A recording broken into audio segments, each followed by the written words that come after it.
Cigarette కొట్టే వాళ్ళు కొంతమంది, టీ తాగే వాళ్ళు కొంతమంది, అలాగే స్త్రీలతో సహవాసం చేసే వాళ్ళు కొంతమంది. ఈ రీతిగా ఒక్కొక్కరు మనశ్శాంతి పొందడం కోసం ఏవేవో ప్రయత్నాలు చేస్తున్నారే తప్ప చేయవలసిన ప్రయత్నం మాత్రం చేయడం లేదు. కనుక మనశ్శాంతి కోసం ఎవరెవరు ఎన్ని చేశారు అని మనం ఆలోచించగలిగితే ఆ మనశ్శాంతి కోసం తాత్కాలికంగా దొరికే మనశ్శాంతి కోసం మద్యానికి బానిసలు అయిపోయారు, అలాగే సిగరెట్కు బానిసలు అయిపోయేటువంటి వాళ్ళు ఉన్నారు, అలాగే టీకి బానిసలు అయిపోయేటువంటి వాళ్ళు ఉన్నారు. అలా అవన్నీ కూడా తాత్కాలికంగా కొద్దిసేపు మనశ్శాంతిని ఇచ్చేటువంటి వాటి కోసం అలవాటు పడిపోయి అలా తాగంగా అలవాటు పడిపోయి చివరికి ఏమైపోతుందంటే వ్యసనం అయిపోతుంది. అలవాటు పడిపోతారు, వ్యసనం అయిపోయి టీ తాగద్దనుకున్నా తాగే పరిస్థితి ఏర్పడుతుంది, మద్యము తాగొద్దు అనుకున్నా కూడా తాగే పరిస్థితి ఏర్పడుతుంది, సిగరెట్ తాగొద్దు అనుకున్నా కూడా తాగే పరిస్థితి ఏర్పడుతుంది. కాస్త మనశ్శాంతి కోసమని అప్పుడప్పుడు తాగుతొచ్చావు, అది అలవాటు అయిపోయి నిన్నే తనకు అలవాటుగా చేసేస్తుంది అది. కనుక నిజంగా మనశ్శాంతి మనిషికి ఎక్కడ దొరుకుతుంది అని ఆలోచిస్తే సొలొమోన్ రాజు గారు తన మనశ్శాంతి కోసము, ఆనందం కోసము ఆయన ఏం చేశాడో ఒకసారి బైబిల్లో నుండి మనం ఆలోచిద్దాం. ఇకపోతే మనశ్శాంతి లేనటువంటి ఒక వ్యక్తి ఏం చేశాడంటే వైద్యుడి దగ్గరికి వెళ్ళిపోయి డాక్టర్ గారి దగ్గరికి వెళ్ళిపోయి, డాక్టర్ గారు నాకు మనశ్శాంతి బాగడం లేదు, ప్రశాంతంగా ఉండటం లేదు, కాస్త మనశ్శాంతికి ఏమైనా మందులు ఉన్నాయా, ట్రీట్మెంట్ ఏమైనా ఉందని అడిగితే ఆయన అన్నాడంట, రోగాలకు మందులు ఉన్నాయి కానీ మనశ్శాంతికి మందులు నా దగ్గర లేదు, కనుక నీకు తాత్కాలికంగా కొంత మనశ్శాంతి కోసం ఒక ఆలోచన చెప్పేస్తాను, ప్రయత్నించు అని చెప్పాడు. ఏమిటండి ఆలోచన అంటే, ఆ ఊరి వెలపట ఒక మంచి సర్కస్ జరుగుతుంది, ఆ సర్కస్లో బొబ్బులు చేసేటువంటి చేష్టలు ఉంటాయి, అవి చూస్తే కాసేపు నీకు మహా ఆనందం ఉంటుంది, శాంతి ఉంటుంది, అక్కడికి వెళ్ళమన్నాడంట. అక్కడికి వెళ్ళిపోతే ఆ బొబ్బుని ఎవరో కాదండి, నేనే ఆ బొబ్బును అన్నాడంట.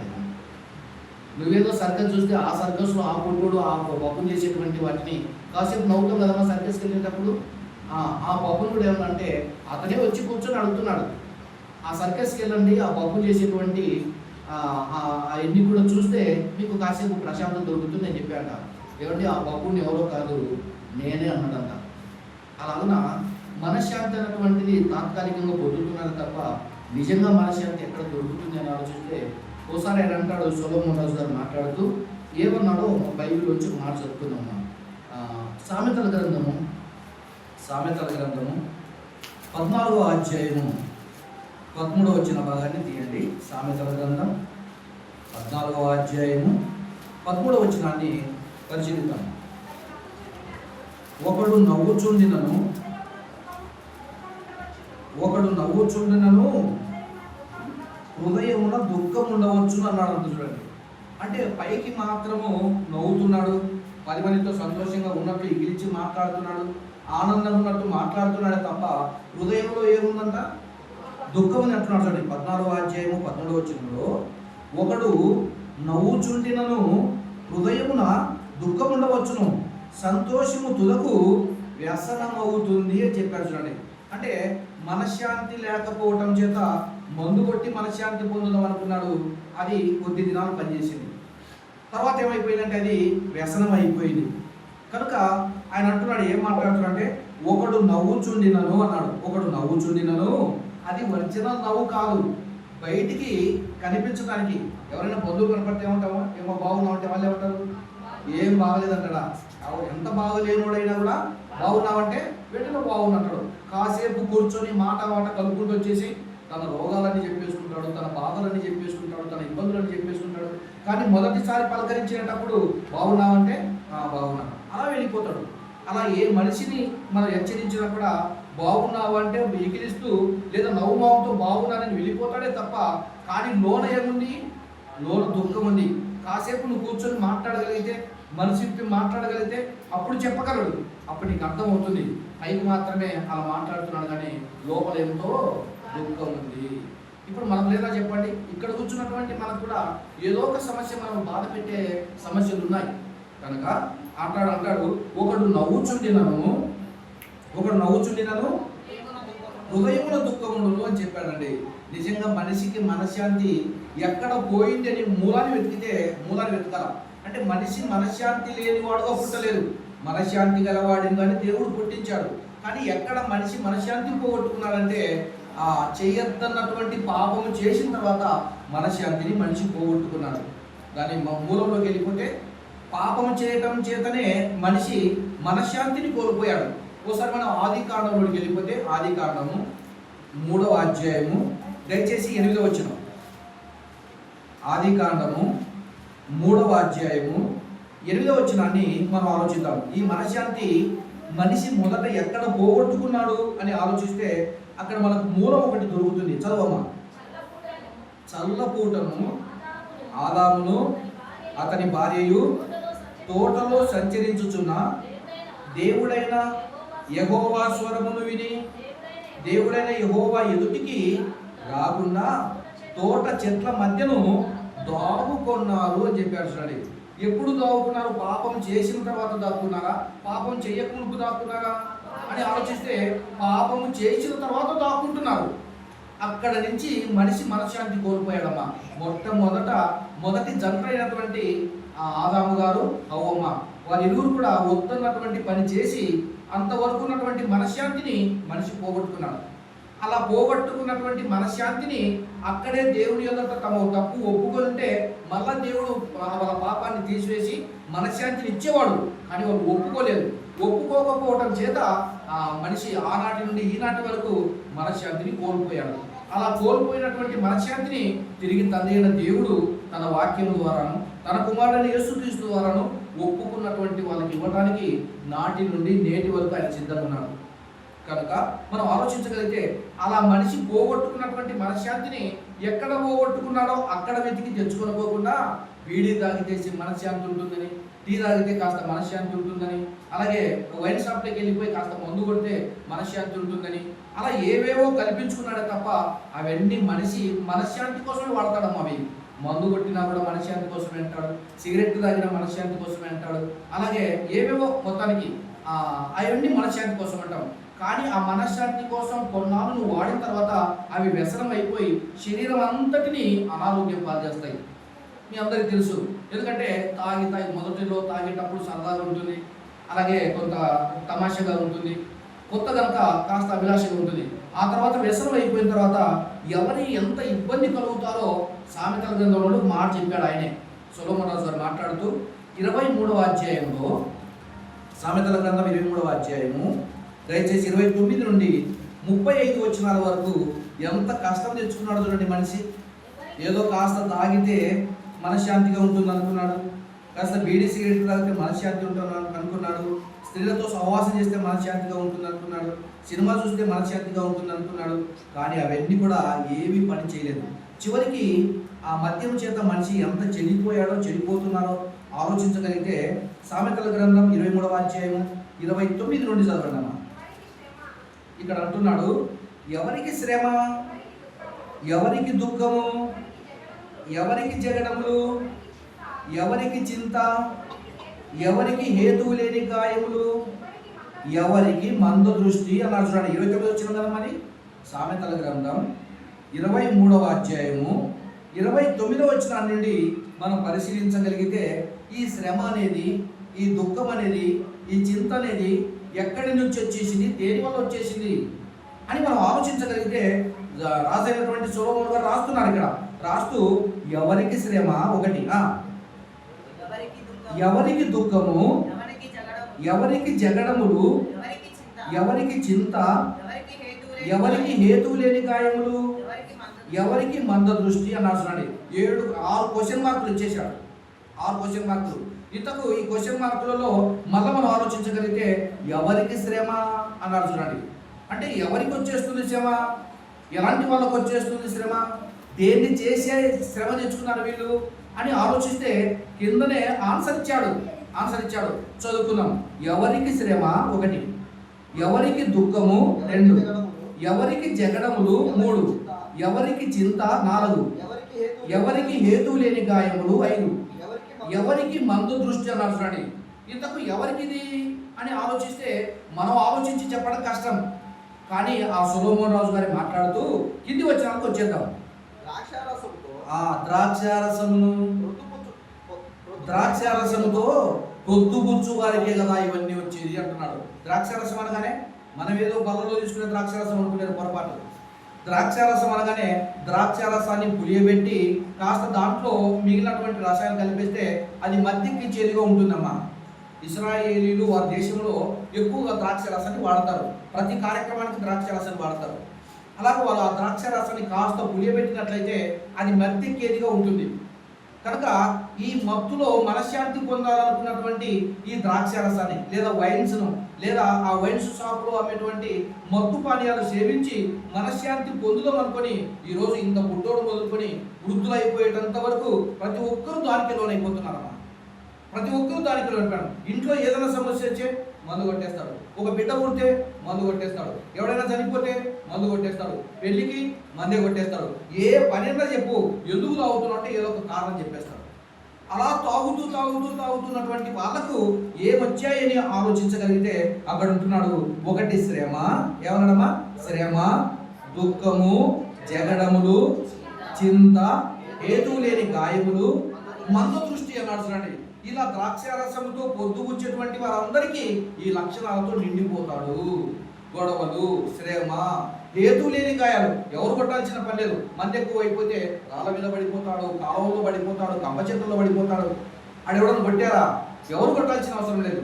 మంది ఎక్కువ అయిపోయింది, కైపు ఎక్కువ అయిపోయింది, అలా పడిపోతాడు. కనుక నాయన ఎందుకు వస్తున్నాయి ఇవన్నీ అనుకుంటామంటే మా ద్రాక్షారసం చేత పొద్దుగుచ్చు వారికి కదా అన్నాడు. మొదట ఎలా రాయాడు? మనశ్శాంతి కోసం అన్నాడు. ఇప్పుడు మనశ్శాంతి వచ్చిందా? ఉన్న మనశ్శాంతి పోయిందా?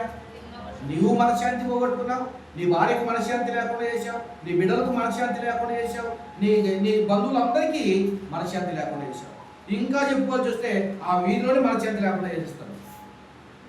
కనుక ఎందుకు ఇలా చేసేసాడు అని ఆలోచిస్తే మొదట మనశ్శాంతి కోసమని మందు కొట్టావు, చివరికి అది వ్యసనం అయిపోయింది. వ్యసనం అయిపోయి ఇదిగో ఈ శ్రమకును అలాగే ఈ జగడాలకును ఈ దుఃఖానికి ఈ మందు దృష్టికి కారణం ఏది? మద్యము. కనుక మద్యముతో మనశ్శాంతి తెచ్చుకుందాం అనుకున్నాడు. చివరికి అదేం చేసిందంటే మనశ్శాంతిని లేకుండా చేసేసింది. తర్వాత ఇంకొక మాట, ప్రసంగి గ్రంథం 11వ అధ్యాయము 10వ వచనంలో దేవుడు మాట్లాడుతూ, ప్రసంగి గ్రంథం 11వ అధ్యాయము 10వ వచనంలో దేవుడు ఏం చెప్పాడో ఒకసారి ఆలోచిద్దాం.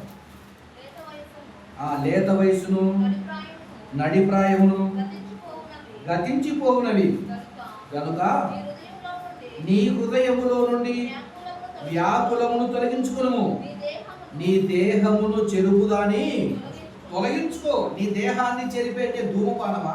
నీ దేహాన్ని చెరిపేటువంటి మద్యపానమా? నీ దేహాన్ని చెరిపేటువంటి పరస్త్రీల సహవాసమా? అయితే దీన్ని తీసేసుకో. నువ్వు మనశ్శాంతి కోసమని వాటిని వాడుతున్నావు, కానీ చివరికి అవి ఏం చేస్తాయంటే నిన్ను నాశనానికి తీసుకుని వెళ్ళిపోతాయి. కనుక మనిషి మనశ్శాంతి ఎలా పొందాలనుకున్నాడు అని ఆలోచిస్తే వీటి ద్వారా మనశ్శాంతి పొందాలనుకున్నాడే తప్ప దేవుని యొద్దకు వచ్చి ఆయన మాటలు విని నీతిగా బ్రతుకుతూ మనశ్శాంతి పొందాలనుకున్నటువంటి వాళ్ళు చాలా తక్కువ, చాలా తక్కువ. కనుక ఆయన అంటున్నాడు మాట్లాడుతూ చివరి వచనంలో, నీ దేహమును చెరుపుదాని తొలగించుకో. నీ దేహాన్ని చెరిపేటివి కూడా మద్యపానం నీ దేహాన్ని చెరిపేస్తుంది, ధూమపానం నీ దేహాన్ని చెరిపేస్తుంది, చెడు అలవాట్లు నీ దేహాన్ని చెరిపేస్తాయి. టీ తాగుతావు, అది మంచిది కాదు. నిజంగా టీ తాగేవాళ్ళు 10-12 తాగేవాళ్ళు ఉన్నారు. దాంట్లో కెఫే ఎక్కువ అమ్మా. కెఫే అంటే దాంట్లో ఒక మత్తు. ఆ సమయానికి నువ్వు మళ్ళీ టీ తాగకపోతే టీ బంక్ ఎక్కడుందో ఇక్కడి నుంచి పొద్దుటూరుకైనా పోయి తాగేస్తాడు, లేకపోతే మనశ్శాంతి ఉండదు. ఇకపోతే బీడి తాగేటువంటి వాళ్ళు 2 సైడ్ పోయినా కూడా బీడి లేకపోతే వాళ్ళు 2 సైడ్ పని చేయరు. ఇది తెలుసా కొంతమందికి? అసలు ఆ బీడి అగ్గి పెట్టి తీసుకుని ఆ చెంబట్టుకొని వెళ్ళిపోతేనే వాళ్ళ పని సక్రమంగా జరుగుతుంది. ఇందులో బీడి లేకపోయినా అలాగే అగ్గిపెట్టె లేకపోయినా కోరు, అది సంపాదించుకున్నంత కోరు. కనుక నీ దేహాన్ని చెరిపేసి, నేను అడిగాను మా పర్సనల్గా, నేను సొంతంగా అడిగాను, ఎందుకు ఇలా తీసుకొని వెళ్ళిపోతామంటే ఇవి తీసుకొని పోతే 2 సైడ్ రాదా, ఎంత కష్టం తెచ్చిపెట్టుకున్నాడు. కనుక అలాగే టీ తాగే వాళ్ళ టీ తాగేది తెలుసుకుని మీకు టీ పిచ్చిన వాళ్ళు ఎక్కడున్నా ఆ దగ్గర ఉంటే టీ తాగేటంత వరకు రాదు. ఏడుందంటే ఆడికి వెళ్ళిపోదాం అంటే ఆడికి పోయి నిమ్మలంగా టీ తాగితే అబ్బా ఇప్పుడు మనశ్శాంతి అంటున్నారు. అలా టీ తాగటం వల్ల ఆకలి చచ్చిపోతుందమ్మా, ఆకలి చచ్చిపోతుంది. కనుక అది మంచిది కాదు, అది మంచిది కాదు. దేహాన్ని చెరిపేటి ఇవన్నీ కూడా. కనుక నీ దేహంను చెరుపు వాటిని నీ ఇద్దరు ఏం చేయమన్నాడు? నువ్వు తొలగించుకో అని చెప్పాడు. అది నీకు మంచిది కాదు, అది నీకు మనశ్శాంతిని ఇచ్చేది కాదు. తాత్కాలికంగా కాసేపు నీకు మనశ్శాంతి ఇస్తుందేమో తప్ప శాశ్వతమైనటువంటి మనశ్శాంతిని నీకు అది ఇవ్వదు అని చెప్పాడు. ఇకపోతే మరొక మాట ఆలోచించాల్సినటువంటి విషయం ఏంటంటే, మరి రాసినటువంటి సొలొమోను రాజు గారు తన మనశ్శాంతి కోసం ఎన్ని ప్రయత్నాలు చేశాడో, ఆయన ఎన్ని ప్రయోగాలు చేశాడో, ఎంత సాధించాడో, సాధించిన తర్వాత మనశ్శాంతి ఉందన్నాడా, ఇవన్నీ నిష్ప్రయోజనం అని మనం ఆలోచించగలిగితే, ప్రసంగి గ్రంథం నుండి ఒక మంచి మాట ఉంది. ప్రసంగి గ్రంథం 2వ అధ్యాయము 3వ వచనం నుండి 11వ వచనాల వరకు చదువుకుందాం. ప్రసంగి గ్రంథం 2వ అధ్యాయము దయచేసి 3వ వచనం నుండి చదువు. 2:1 నుంచి చదవండి, పర్వాలేదు. నా మనస్సు ఇంకను జ్ఞానము అనుసరించుచు ఉండగా ఆకాశము క్రింద తాము బ్రతుకు కాలమంతయు మనుషులు ఏమి చేసి మేలు అనుభవింతురో చూడవలెనని తలచి నా దేహమును ఈయన చూడండి, ద్రాక్షారసం ఎందుకు తాగాలనుకున్నాడు? నా మనసును సంతోష పెట్టుకోవాలా అని. నా మనసును సంతోష పెట్టుకోవడం కోసం నేను ద్రాక్షారసాన్ని తాగుతాను అంటున్నాడు. ఎవరిదైనా బర్త్డే జరిగితే, మలిబెల్లి జరిగితే, పెళ్లి జరిగితే ఇదేమన్నా ఉందా అంటారు. ఎంత భయం అంటే అంత భయం. చిన్నోళ్ళు కూడా, మా చిన్న పిల్లలు పెద్దోళ్ళు చూసి చిన్నోళ్ళు కూడా వీళ్ళు బర్త్డేకి అవుతారు, వాళ్ళకి ఆస్త సాటి వెళ్ళిపోయి అవుతారు, అంతే తేడా. అలా చిన్న వయసు నుండి నేర్చుకోవడం చేత పెద్దల మాటకు కానీ, అలాగే సంఘ సంస్కర్తల మాటలు కానీ, అలాగే సేవకుని మాటలు కానీ లోబడినటువంటి వాళ్ళు అయిపోయారు. ఈయన మాట్లాడుతున్నాడు, మనశ్శాంతి కోసము లేదా ఆనందం కోసము ఈయన ఏం చేశాడంటే ద్రాక్షారసము చేత సంతోషపరచుకొందుననియు మతిహీనత యొక్క సంగతి అంతయు గ్రహింతుననియు నా మనసులో ఎవరు యోచన చేసుకొంటిని. నేను గొప్ప పనులు చేయ పూనుకొంటిని. నా కొరకు ఎన్ని చేశాడు? మనశ్శాంతి కోసం, మనసు శాంతించడం కోసం, ఆనందంగా ఉండటం కోసం సొలొమోను రాజు ఏం చేశాడో చూద్దాం. చూస్తే అక్కడ అంటున్నాడు, నా కోసము ఏం చేశాడంటే నేను గొప్ప పనులు చేయబూనుకొంటిని, నా కొరకు ఇల్లు కట్టుకున్నాను, అక్కడ మనశ్శాంతిగా ఉండాలని. ద్రాక్ష తోటలు నాటించుకుంటుని, నా కొరకు తోటలను శృంగార వనములను వేయించుకొని వాటిలో సకల విధములైన ఫల వృక్షములను నాటించి తిని, వృక్షములకు నారుమలను నీరు పారుటకై నేను చెరువులను తవ్వించుకుంటుని అన్నాడు. చూడండి, ఏదో కాస్త మార్కెట్కి వెళ్ళిపోయి తెచ్చుకునే రకం కాదు. ఏదైనా తోటలో పండితే నాకు పంపించని చెప్పటం లేదు. మొత్తానికి పంటలే పండించేసి నా కోసం, ఆ పంటల నీళ్ళ కోసం చెరువులు తవ్వించండి, అవన్నీ పండించడానికి పరిపాలన తీసుకురండి అని చెప్పి ఆయనే సొంతంగా నార్మల్ నాటించుకున్నాడు, ఫలవృక్షాలను నాటించాడు. వివిధ దేశాలలో దొరికేటువంటి ఫ్రూట్కు సంబంధించిన మొక్కలన్నీ నాటించి వాటన్నింటినీ పండించుకొని ఆయన తీసేసుకుంటున్నాడు. ఎందుకంటే నా హృదయాన్ని సంతోషంగా ఉంచుకోవాలా, నేను ఆనందంగా ఉంచాలా అని చెప్పేసి ఆయన ఏం చేస్తున్నా అంటే ఆయన చేయని ప్రయత్నం లేదు. చూడండి, దేనికోసం చేస్తున్నాడు? మనశ్శాంతి కోసం లేదా ఆనందం కోసం, సంతోషం కోసం ఎన్ని చేస్తున్నాడు. తర్వాత వచ్చిన పనివారిని పనికత్తెలను సంపాదించుకుంటుని, నా ఇంట పుట్టిన దాసులు నాకు యెరూషలేమునందు నాకు ముందుండిన వారందరికంటే ఎక్కువ పనులు, ఎక్కువ పశువులను మందలను, గొర్రె మేకల మందలను బహు విస్తారంగా సంపాదించుకుంటుని, నా కొరకు నేను వెండిని బంగారములను రాజులు సంపాదించు సంపదయు ఆయా దేశములలో దొరికి సంపత్తును కూర్చుకుంటుని. ఇదంతా దేనికోసం కూర్చుకుంటున్నాడు అని ఆలోచిస్తే తన మనశ్శాంతి కోసం, ఆనందం కోసం, సంతోషం కోసం ఇవన్నీ సమకూర్చుకుంటున్నాడంట. అంటే వీటన్నిటిలో ఏదైనా ఆయన సంతోషపరిచిందా లేదా అని ఆలోచిస్తే ఇవన్నీ వ్యర్థం అంటాడమ్మా ఆయనే. ఇవన్నీ వ్యర్థమైపోయాయి అంటున్నాడు. నా కోసం ఇల్లు కట్టుకున్నాను, దాంతో మనశ్శాంతిగా ఉండాలనుకుంటున్నాను. ఇప్పుడు కూడా చాలా మంది ఇల్లే కట్టుకుంటాం, ఇల్లు బాగుంటే మనశ్శాంతిగా ఉండొచ్చు అని. ఆ ఇల్లు కట్టుకున్న తర్వాత ఆ ఇంటికి ఉండే సమస్యలు ఆ ఇంటికి ఉంటాయి, ఆ కుటుంబానికి ఉండే సమస్యలు ఆ కుటుంబానికి ఉంటాయి. అక్కడ కూడా మనశ్శాంతి ఉండదని ఇది ఆయన చెప్తున్నాడు. నేను ఇల్లు కట్టించుకున్నాను అన్నాడు. అంతకంటే పెద్ద ఇల్లు కట్టించిన ఎవరున్నారమ్మా ఇక్కడ కూర్చుని? ఇక్కడ కూర్చున్నలేదు మన రాష్ట్రంలోనే ఉండదు. అంత పెద్ద గొప్ప భవంతులు కట్టించారు. తర్వాత ఇంకా ఏమైనా నేను గాయకులు పాట పాడడానికి చూడండి. మనమైతే పాట పాడాలంటే ఏదో సినిమానో టీవీనో లేకపోతే ఏదో ప్రోగ్రామ్ అంటే వెళ్ళిపోతాం. ఆయన అలా కాదు, అలాంటి వాళ్ళు మాస్టర్లను తెప్పించుకున్నాడు ఇంటికి. నేను గాయకురాండ్రను మనుషులు ఇచ్చేయించు సంపదలను సంపాదించుకొని బహుమంది ఉపపత్తులను ఉంచుకొంటిని. నాకు ముందు మొత్తానికి ఇవన్నీ కూడా దేనికోసం చేశానంటే వీటి ద్వారా నేను మనశ్శాంతిగా ఉండాలి, సంతోషంగా ఉండాలి, ఆనందంగా ఉండాలనుకున్నాడు. చివరికి ఆయన ఏమన్నాడో 12వ వచనాన్ని చదువుతావా? 11వ వచనం. అవన్నీ చేశాడమ్మా, అవన్నీ చేశాడు. చేసిన తర్వాత చివరిగా రిజల్ట్ గా చెప్తున్నాడు ఏమని? అప్పుడు నేను చేసిన పనులన్నీ వాటి కొరకై నేను పడిన ప్రయాసం అంతయు నేను నిదానించి వివేచింపగా అవన్నీ వ్యర్థం అన్నాడు. చూడండి, అవన్నీ వ్యర్థమా? వ్యర్థమైపోవడానికి ఇల్లు కట్టించుకున్నావా?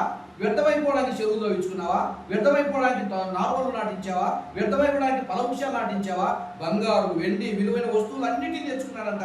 అన్ని తెచ్చుకున్న తర్వాత మనం ఈ మధ్య వీడియో చూసాం. ఏంటంటే రిలయన్స్ అధినేత ముఖేష్ అంబానీ గారి పెళ్లి తెలుసు కదా మనకి. యూట్యూబ్లో ఓపెన్ చేసేస్తే ఆయన వాళ్ళ భార్య దాగే టీ కప్పు ఏంటంట ₹1,00,00,000 టీ కప్పు.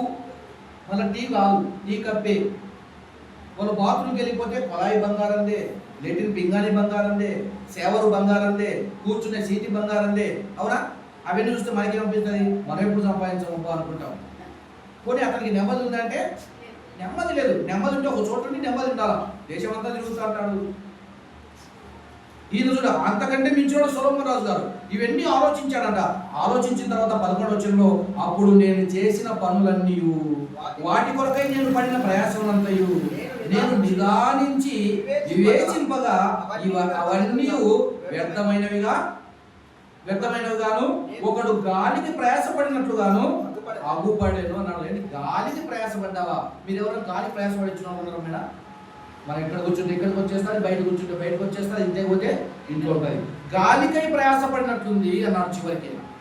కనుక మరి నిజంగా మనశ్శాంతి ఎక్కడ దొరుకుతుంది? ఆయన మనశ్శాంతి కోసం ఇన్ని చేశాడమ్మా, మనం ఇప్పటి వరకు అన్ని చేయలేదు. ఆయనకే మనశ్శాంతి దొరకలేదు. లేదా ఆయన పొరపాటు చేశాడు, మనం ఏమైనా చేద్దామా?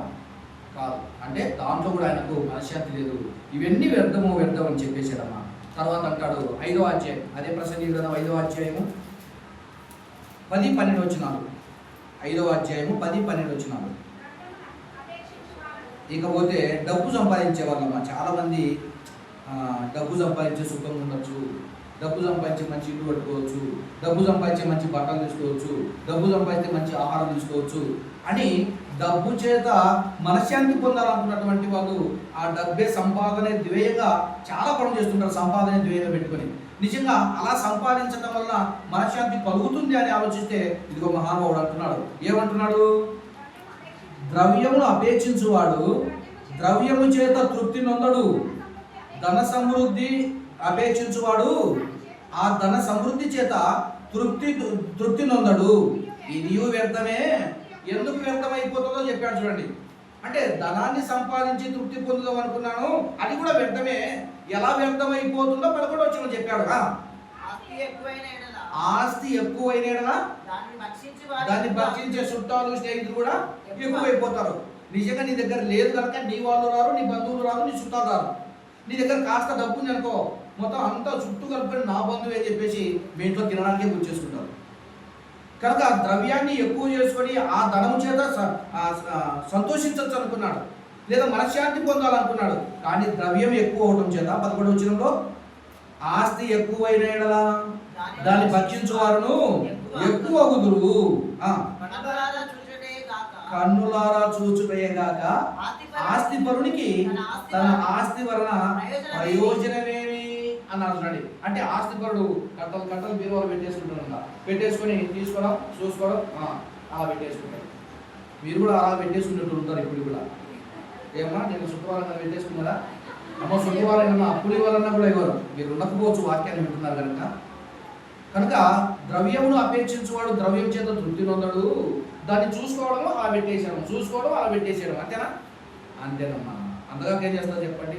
అది ఆహారం ఏం కాదు, కానీ మనం దాని మీద నమ్మకం పెట్టుకొని కట్టలు సంపాదించేసి ఎలా ఒకలాగా సంపాదించేసి అవన్నీ పెంచుకొని ఏం చేస్తాడంట ఆయన? కన్నులారా చూచుటయే గాక ఆస్తి పరునికి తన ఆస్తి వలన ప్రయోజనమేమి? ప్రయోజనం ఏమని క్వశ్చన్ మార్క్ ఇచ్చేసాడు. ఏం ప్రయోజనం? చూసుకుంటాడు అక్కడ పెడతాడు, చూసుకుంటాడు అక్కడ పెడతాడు, అంతే తప్ప కొన్నాళ్ళకు చూసుకుంటా చూడడానికి ఈయనే ఉన్నాడు, అంతే కదమ్మా. అలా చూసుకుంటూ కొన్నాళ్ళు ఆయన చూద్దామంటే ఆయనే ఉన్నాడు. ఎక్కడికి వెళ్ళిపోయింటాడు? మట్టిలో పడిపోయాడు. మళ్ళా ఒకడు వచ్చి దాన్ని చూసుకుంటూ వచ్చాడు. ఈడెక్కడికి వెళ్ళిపోతాడు? కనుక అలా ఉంది. ద్రవ్యం చేత కూడా మనశ్శాంతి మనకు దొరకదని తెలిసిపోయిందమ్మా. తర్వాత కింది వచ్చిన ఒక అద్భుతమైన మాట రాశాడు. అది మన కోసమే అనుకుంటాను. చూడండి, కష్టజీవులు కొద్దిగా తినను ఎక్కువగా తినను నిద్ర ఎలా ఉంటుందంట? సుఖం ఉంటుందంట. నిజంగా సుఖం నిద్ర లేకపోతే సుఖమే ఉందమ్మా. ఇదంతా సంపాదించిన ఆయన ఎక్కడ మాట్లాడుతున్నాడు చూడండి, ఏమని మాట్లాడుతున్నాడు అంటే కష్టజీవులు అంటే కష్టజీవి ఏమన్నా? కష్టజీవి ఏం కాదు. కష్టం చేసే వాళ్ళని తీసుకొని వచ్చి పనులన్నీ చేయించుకున్నాడు. కానీ కష్టపడినోడు సుఖంగా నిద్రపోతుంటే చూసినాడు ఆయన. అర్థమైంది కదమ్మా? కష్టపడినటువంటి వాడు చల్లగా రాదు దొరకని కాక పరుపు లేకపోయినా నిద్రపోతాడు. మీరు ఆ నైట్ పూట ప్లాట్ఫారం వెళ్తే ఎనగానే వ్యక్తులు 6 వండుకుంటారు. అయ్యగారికి ఇంకో 3 ఎడుతూ పరుపు ఉంటుంది, ₹1,00,000 పరుపు, అయినా నిద్ర పట్టదు. మీరు ధనవంతుడు నిద్ర పట్టదు. మనం అనుకుంటాం కానీ ధనవంతుడు కనుక వాళ్ళకే అమ్మాయి పరువులు ఇబ్బంది లేదు అనుకుంటాం. కానీ ధనవంతుడు నిద్ర పట్ట అక్కడ మాట్లాడతాడు. అక్కడ చదవండి 12 వచ్చినము. కష్టజీవులు కొద్దిగా తినను ఎక్కువగా తిననంట. అంటే కష్టజీవులు కొద్దిగా తిన్నా ఇబ్బంది లేదు, ఎక్కువగా తిన్నా ఇబ్బందులు. ఎందుకు ఇబ్బంది లేదు మీకు తెలుసా అమ్మా? మీకు నిజంగా వెల్నెస్ సెంటర్ కానీ చెప్పేసి ఒక సెంటర్ ఉందమ్మా. ఆ వెల్నెస్ సెంటర్ పోతే దీని గురించి ఎక్కువ చెప్పేస్తారు. కష్టపడేటువంటి వాళ్ళు ఎక్కువ తిన్నా తక్కువ తిన్నా ఆహారం వల్ల ఇబ్బంది ఉండదు.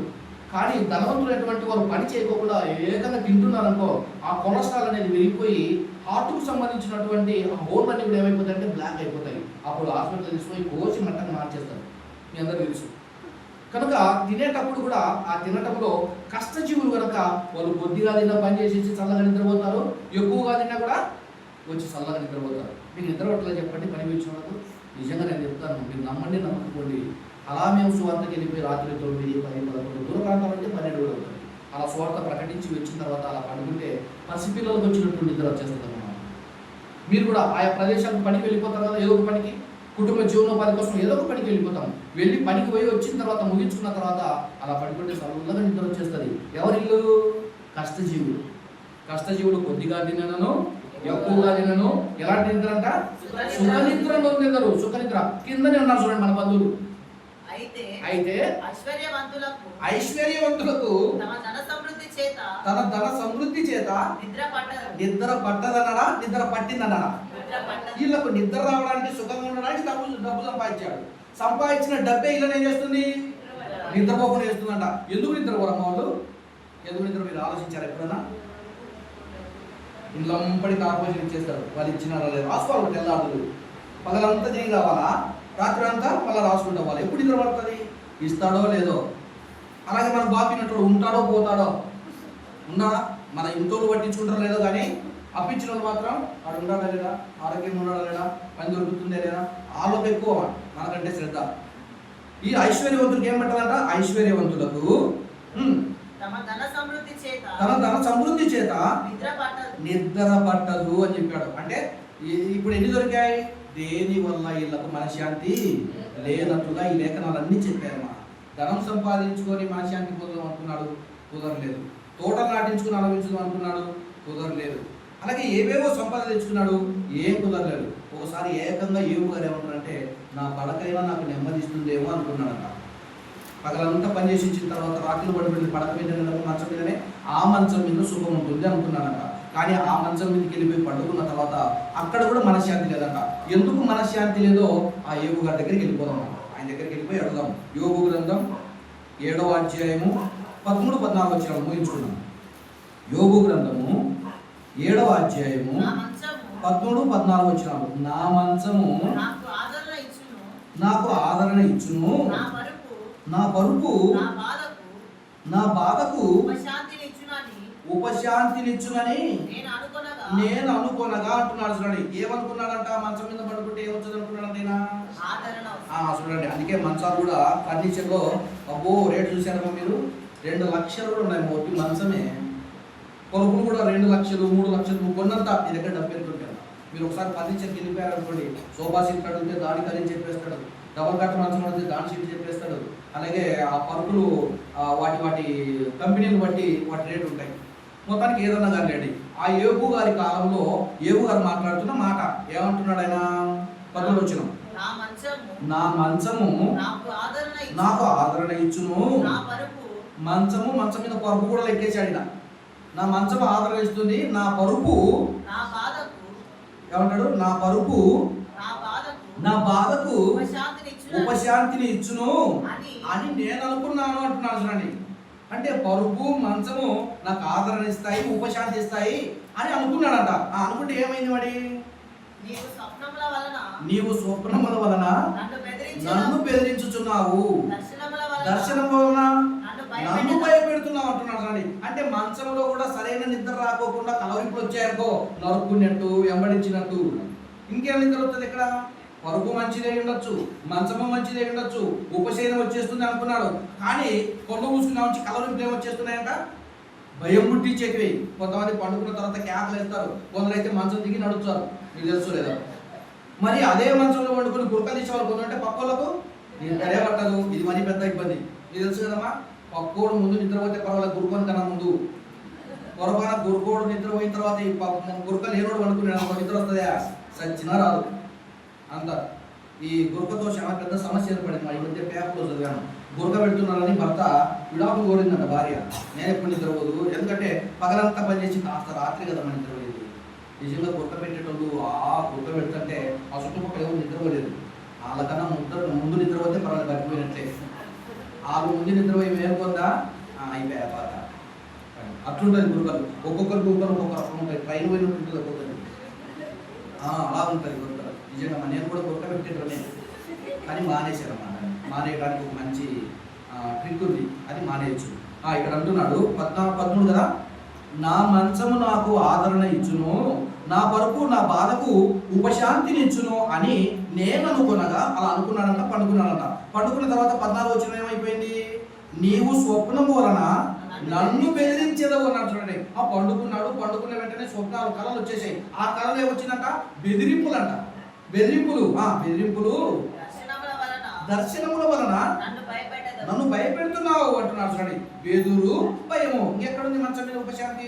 లేదు. మరి ఇన్నిటిలో శాంతి లేనప్పుడు ఇక శాంతి ఎక్కడ దొరుకుతుంది అని మన బైబిల్ అడగాలి. ధనం వలన శాంతి లేదంటివి, అలాగే మద్యం వలన శాంతి లేదంటివి, బిడి సిగరెట్ వల్ల శాంతి లేదంటివి, టీ తాగితే శాంతి లేదంటివి, లేదంటే అమ్మాయితో సహవాసం అంటే శాంతి లేకపోతుంది, మంచం అంటే శాంతి లేకపోతే, ఏది శాంతి లేనప్పుడు మనిషికి మనశ్శాంతి ఎక్కడ దొరుకుతుంది అని బైబిల్ అడుగుదాం. మళ్ళీ మనం బైబిల్ అడిగితే బైబిల్ చెప్తుంది ఒక మంచి మాట. కీర్తనల గ్రంథం ముగించుకుందాం. కీర్తనల గ్రంథం 119వ అధ్యాయము 50 వచనాన్ని చదువుకుందాం త్వరగా. కీర్తనల గ్రంథం 119వ అధ్యాయము 50 వచనం, నీ వాక్యము నన్ను బ్రతికించింది. నాకు బాధ వేసినప్పుడు నా బాధలో ఈ వాక్యమే నాకు నెమ్మది ఇచ్చేసింది అన్నాడు. చూడండి, అంటే నెమ్మది ఎక్కడ దొరుకుతుందో ఇప్పుడు కాస్త తెలుస్తుంది మనకు. ఇంతవరకు ఎక్కడెక్కడ దొరకదో అక్కడ ప్రయత్నించారు మనుషులు. కానీ ఈయన అంటున్నాడు, కీర్తనకారుడు మాట్లాడుతూ 119వ కీర్తన 50 వచనంలో, నీ వాక్యము నన్ను బ్రతికించి ఉన్నది, నా బాధలో ఇదే నాకు నెమ్మది కలిగించుచున్నది అన్నాడు. ఎంత అదృష్టవంతుడో! బాధలు వచ్చేటప్పుడు నాకు నెమ్మది ఇచ్చేది ఇదిగో ఈ వాక్యమే, ఈ వాక్యం వల్ల నాకు నెమ్మది కలుగుతుంది అని చెప్పాడు. చూడండి, ఆ వాక్యం వినడానికి ఎందుకు రారు ఇక్కడ? దాని మీద నమ్మకం లేదు, అది అర్థం కావటం లేదు మనుషులకు. అందుకే చాలా మంది మందిరానికి రారు. మరి దేనికి వెళ్ళిపోతారు? అక్కడికి వెళ్ళిపోతారు, పర్వాలేదు, మందు కొట్టడానికి వెళ్ళిపోతారు, సిగరెట్కి వెళ్ళిపోతారు, ప్రతిదానికి వెళ్ళిపోతారు. కానీ ఇక్కడ మందిరంలోకి వచ్చి దేవుడి చల్లటి మాటలు, పిల్లలు బాగా పాడుతున్నారు, పాటలు చాలా మంచి పాట పాడుతున్నారు. కాస్త మనసు పెట్టి ఆలోచిస్తే మనశ్శాంతి ఉండదని చెప్పండి. మనశ్శాంతి ఉంటుందమ్మా. మీరు నిజంగా మనశ్శాంతి పొందిన వాళ్ళు ఒక హిందువులు పెట్టి ఇక్కడ వచ్చారు. కొంతమంది టీవీ చూస్తూ మనశ్శాంతి, సీరియల్ చూస్తూ మనశ్శాంతి, సినిమా చూస్తూ మనశ్శాంతి, ఏవేవో ప్రపంచంలో ఉండేటువంటివి కొన్ని టూర్ ఉంటాయి, అవి పెట్టుకుంటారు, అక్కడ మనశ్శాంతి పొందాలనుకుంటారు. అవి కూడా మనశ్శాంతిని ఇవ్వవు. ఆయన అన్నాడు, ఏమన్నాడు చదవండి, నీ వాక్యము నన్ను బ్రతికించి ఉన్నది, నా బాధలు, నాకు బాధ కలిగింది, నా బాధలో ఇదే నాకు నెమ్మది. అంటే ఏది ఇచ్చింది? నీ వాక్యమే నాకు నెమ్మదినిచ్చింది అన్నాడు. చూడండి, 23:1-2 అదే కీర్తన గ్రంథం 23వ అధ్యాయం 1-2 వచ్చిన. యెహోవా నా కాపరి, నాకు లేమి కలగదు. పచ్చిక గల చోట్లను ఆయన నన్ను పరుండ చేయుచున్నాడు. శాంతికరమైన జలముల యొద్ద నన్ను నడిపించుచున్నాడు. నా ప్రాణమునకు ఆయన సేద తీర్చుచున్నాడు. తన నామమును బట్టి నీతి మార్గములో నన్ను నడిపించుచున్నాడు అన్నాడు. ఎక్కడ శాంతి దొరుకుతుందో ఇలా తెలిసిపోయిందమ్మా, ఇలా తెలిసిపోయింది. దొరుకుతుంది కనుక, శాంతి దొరికిపోయింది కనుక యెహోవా నాకు కాపరి కనుక నాకు లేమి కలగదు. పచ్చిక గల చోట్ల ఆయన నన్ను పరుండ చేయుచున్నాడు. శాంతికరమైనటువంటి జనముల యొద్ద నన్ను నడిపించుచున్నాడు అని అంటున్నాడు. నిజంగా మనశ్శాంతి కోసం ఈ వాక్యం లేకుండా మనశ్శాంతి కోసం కొంతమంది బీచ్కి వెళ్ళిపోతారు, పార్కుకి వెళ్ళిపోతారు, అక్కడ కాస్త మనశ్శాంతి ఉంటుందని. కానీ ఈ వాక్యం లేకుండా అక్కడ మనశ్శాంతి పొందాలని కూడా మనశ్శాంతి పొందాలి. కాసేపు ఉంటుందమ్మా. బీచ్కి వెళ్ళేటప్పుడు, సముద్రంలో అలా బోట్లో తిరిగేటప్పుడు, అలాగే పార్కులోకి వెళ్ళిపోయేటప్పుడు, సాయంకాలం వేసరికి చాలా వెళ్ళిపోతారు, పార్కులు వెళ్ళిపోతారు. కాస్త మనశ్శాంతి ఉంటుంది, నెమ్మది పడుతుందని భార్య పిల్లలు వెళ్ళేవారు ఉంటారు, లేదా ఒంటరిగా వెళ్ళేవారు కొంతమంది ఉంటారు. అక్కడ దొరుకుతుంది అనుకుంటున్నారు, కానీ ఆ కాసేపు మాత్రమే ఉంటుంది. కానీ నీకు శాశ్వతంగా మనశ్శాంతి కావాలంటే యెహోవా నాకు కాపరి. ఆయన ఎవరితో కావాలంటే వాళ్ళకు మనశ్శాంతి కలుగుతుంది. చివరిగా యెషయా గ్రంథం 26వ అధ్యాయం 3వ వచనం, 26:3. యెషయా గ్రంథం 26వ అధ్యాయం. ఎవని మనసు అబ్బా, ఎవరి మనసు దేవా నీ మీద ఆనుకొనునో వానిని నీవు పూర్ణ శాంతి గలవానిగా అన్నాడు. పూర్ణ శాంతిగా వెళ్తూ ఉండదు, మధ్య మధ్యలో కట్ అయిపోదు. ఎవడైతే దేవా ఎవరి మనసు నిన్ను ఆనుకుంటుందో లేదా నీ మీద ఆనుకొనునో, ఎవరి మనసు నీ మీద ఆనుకొనునో వానిని నీవు పూర్ణ శాంతి గలవానిగా కాపాడుదు. ఏమైనగా అతడు నీ యందు విశ్వాసముంచి ఉన్నాడు. నీ యందు విశ్వాసం ఉంచాడు, నిన్ను ఆనుకున్నాడు. నీ యందు విశ్వాసం ఉంచి నిన్ను ఆనుకున్న వానికి ఎలాంటి శాంతిని ఇచ్చాడట? పూర్ణ శాంతి అని చెప్పాడు. ఈ శాంతి కోసము ఇక్కడికి రాకపోకుండా మరెక్కడికో వెళ్ళిపోయి దీంతో నాకు శాంతి ఉంటుంది, నెమ్మది ఉంటుంది అని చెప్పేసి మనసంతా వ్యసనం చేసుకుని దుర్వ్యసనాలకు లోనైపోయారమ్మా. ఈరోజు ఇంత బైబిల్ కలిగినటువంటి క్రైస్తవులు కూడా అలాంటి అయిపోవడం చాలా బాధాకరం. కనుక బైబిల్ చెప్తుంది నిజంగా మనశ్శాంతి ఎక్కడుందంటే ఇదిగో నీ వాక్యమే నాకు నెమ్మదిని చేస్తుంది అని చెప్పారు. ఇదిగో నీ మనసు ఎవరైతే నిన్ను ఆనుకుంటారో వాళ్ళకు నువ్వు పూర్ణ శాంతి వారిగా చేస్తున్నావు అని చెప్పాడమ్మా. యోహాను గారు రాసినటువంటి సువార్త 14:27. ఇది చదువుకొని మూసేస్తాం. ఇంకా ఎన్నో సంగతులు ఉన్నాయి, మన సమయం లేదు కనుక ఇంతతో ముగించుకున్నామమ్మా. సరే, యోహాను గారు రాసిన సువార్త 14వ అధ్యాయము 27వ వచనం. శాంతి యేసుక్రీస్తు వారు భూమి మీద దేవుడి పని అంతా చేసి మరణించాడు, తిరిగి వెళ్ళిపోతాడు. అలా వెళ్ళిపోయేటప్పుడు శాంతి లేనటువంటి వారందరి కోసం ఒక మాట చెప్పి వెళ్ళిపోయాడమ్మా. ఏమని చెప్పాడో చదువునైనా. శాంతి మీకు అనుగ్రహించి వెళుచున్నాను, నా శాంతినే మీకు అనుగ్రహించుచున్నాను. లోకం ఇచ్చినట్లుగా తాత్కాలికంగా నేను ఇవ్వటం లేదు. లోకం తాత్కాలికంగా ఇస్తుంది, తాత్కాలికంగా. మన లోకము తాత్కాలికమైనటువంటి శాంతిని ఇస్తుంది, దానికి ఎన్నో డబ్బులు ఖర్చులు. కానీ యేసుక్రీస్తు వారు ఇదిగో నా శాంతినే, చదువు మాటను, నా శాంతినే మీకు అనుగ్రహించుచున్నాను. లోకం ఇచ్చినట్లుగా నేను మీకు అనుగ్రహించటం లేదు. లోకం ఇచ్చినట్లుగా ఇవ్వటం లేదు. లోకంలో శాంతి పొందాలనుకున్నారు, అలాంటి శాంతి నేను ఇవ్వటం లేదు. పూర్ణ శాంతి నేను మీకు ఇచ్చేస్తున్నాను అని చెప్పాడమ్మా. పూర్ణ శాంతి నీకు ఇచ్చేస్తానని చెప్పాడు. కానీ ఇలాంటి శాంతి మార్గం ఎరుగనటువంటి వారు ఉన్నారు. వాళ్ళ కోసం పౌలు గారు రోమిలకు రాసిన పత్రిక 3:17 రోమిలకు రాసిన పత్రిక 3వ అధ్యాయం 17వ వచనంలో వారు శాంతి మార్గము వారు ఎరుగరంట. శాంతి మార్గం ఉంది కానీ వారు ఎరుగరు. మీరు ఎరిగారనుకుంటున్నాను నేను. ఇది శాంతి మార్గం. మందిరంలోకి వచ్చిన తర్వాత ఆయన మనకు చేసిన మేలను బట్టి పాట పాడదాం, ఆయన స్తుతిద్దాం, ఆయన గణపరుద్దాం. అప్పుడు ఆయన మనకు మంచి నిద్ర ఇస్తారు. మన కాలం ఉండదు, భయం ఉండదు, దయ్యాలు ఎంపాలన్నట్టు, ఎవడో కట్టిలీసి పోసినట్టు ఇలాంటివన్నీ జరుగుతుంది. చల్లగా నిద్రపోతారు. ఆ నిద్రే సుఖమైన నిద్ర. కష్టజీవులు కొద్దిగా తినను, ఎక్కువగా తినను, సుఖ నిద్ర ఉంటారు. ఏ కష్టజీవులు అని ఆలోచిస్తే బయట పొలంలో చేసే పని కావచ్చు, లేదా కుటుంబం కోసం ఏ పని కావచ్చు, దాంతో పాటు సువార్త పని కావచ్చు. మీరు ఒక అరగంట ఎక్కువగా విన్నారనుకోండి, తొందరగా నిద్ర వస్తారు, మీకు తెలుసుకోలేదు. కానీ మీరు తొందరపడి ఇంటికి వెళ్ళిపోతారు, టీవీ చూస్తారు, అక్కడ నిద్రే రాదు, నాకు తెలుసు. ఇక్కడ అరగంట ఎక్కువ అయిపోయింది అనుకో, కొంతమంది ఇంటే పడుకుంటారు, మీరేమనుకోకపోతే. నిద్ర వస్తుంది లేదన్నా, మీరు పిల్లలు తీసుకున్నారు కానీ కాసేపు 9:30 దాటి ఊరికి వచ్చేస్తారు, మీకు ఇక్కడనే నిద్ర వచ్చేస్తారు. మీరేం చేస్తారు, ఇంటికాడ ఏదో ప్రోగ్రామ్ ఉంటుంది, తొందరగా వచ్చేస్తే వెళ్ళిపోవడం అనుకుంటారు. ఆటి మీద నాకు నిద్ర కూడా కాదు, నిద్రే ఉండదు, టీవీ చూసేస్తారు. నిజంగా మన తండ్రి దేవుడు ప్రభుని యేసుక్రీస్తు ద్వారా ఒక పూర్ణ శాంతి మనకి ఇచ్చేసాడు. ఇంతకు శాంతిని ఎక్కడ పోగొట్టుకున్నాం మనం? ఆదాము హవ్వలు ఏదేదో ఉన్నప్పుడు వద్దన్నటువంటి పని చేసి పాపం చేశారు కనుక ఆ పాపం చేయడం చేత ఆ పాపం మనలో శాంతి లేకుండా చేసేసింది. మన పాపాలు ఒప్పుకొని వాక్యాన్ని స్వీకరించగలిగితే ఎవరి మనస్సు నీ మీద ఆనుకుంటుంది, ఎవరైతే నేను విశ్వాసం లేని వాడో వాని పూర్ణ శాంతి గలవాడిగా చేస్తున్నాం. అలాంటి శాంతి దేవుడిని అనుగ్రహించాలని కోరుకుంటూ చిన్న ప్రార్థన చేస్తూ నేను సెలవు.